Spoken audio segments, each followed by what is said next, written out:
வாழ்க வையகம், வாழ்க வையகம், வாழ்க வளமுடன். வேதாத்ரி மகரிஷி அவர்களின் நாள் ஒரு நச்சிந்தனை. நாள் பிப்ரவரி 29. தலைப்பு இறையின் அரசாட்சி.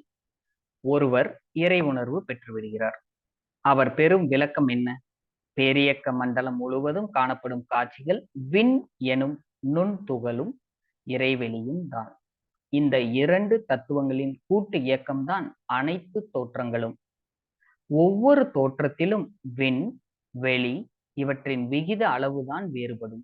இந்த இரண்டில் வெளியேதான் இறைநிலையாக, பூரண பொருளாக, தெய்வமாக உணர்கிறார். அதாவது மேலே கூறிய அந்த இரண்டில் வெளி, இறைவெளிதான் இறைநிலையாக, பூரண பொருளாக, தெய்வமாக உணர்கிறார். எந்த பொருளிலும் எல்லா இடங்களிலும் ஊடுருவி நிறைந்துள்ளது சர்வ வல்லமை உடைய இறைவெளியே. ஒவ்வொரு விண் எனும் பரம அணுவை சுற்றிலும் இருப்பது இறைவெளியே.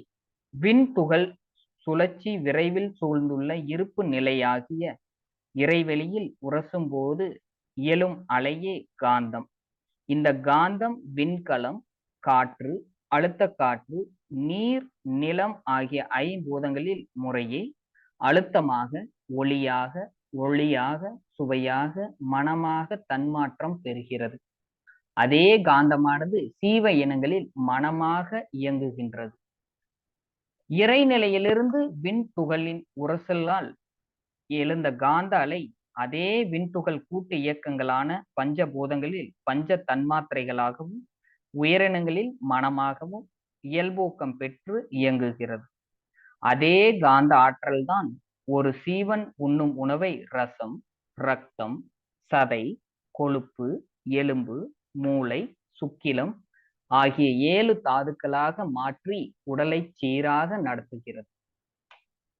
இவ்வாறு இறைநிலையானது தனது காந்தமென்ற ஆற்றலால் உடலை சீராக நடத்தும் போது எனது புலன் உணர்வு ஆர்வத்தில் எழும் செயல்களாகிய உணவு, உழைப்பு, ஓய்வு, உடல் உறவு, எண்ணம் ஆகிய 5 செயல்கள் இறையாற்றலின் செயல்களை சீர்குலைக்கவோ, தடை செய்யவோ, முரண்படுத்தவோ கூடாது.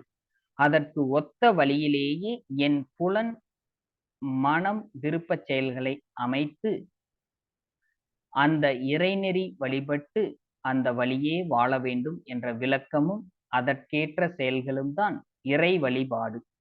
எனது உடல், உள்ளம் இவற்றில் இறையாற்றல் தான் அருட்செயலை ஆற்றுவது போல் எல்லா மனிதரிடத்திலும் செயல்புரிகின்றது.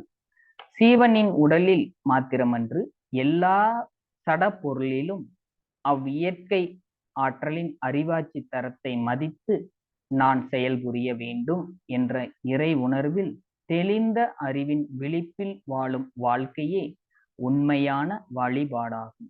அருட்தந்தை வாழ்க வளமுடன். நீங்களும் உங்கள் அன்பு குடும்பமும் வாழ்க வளமுடன்.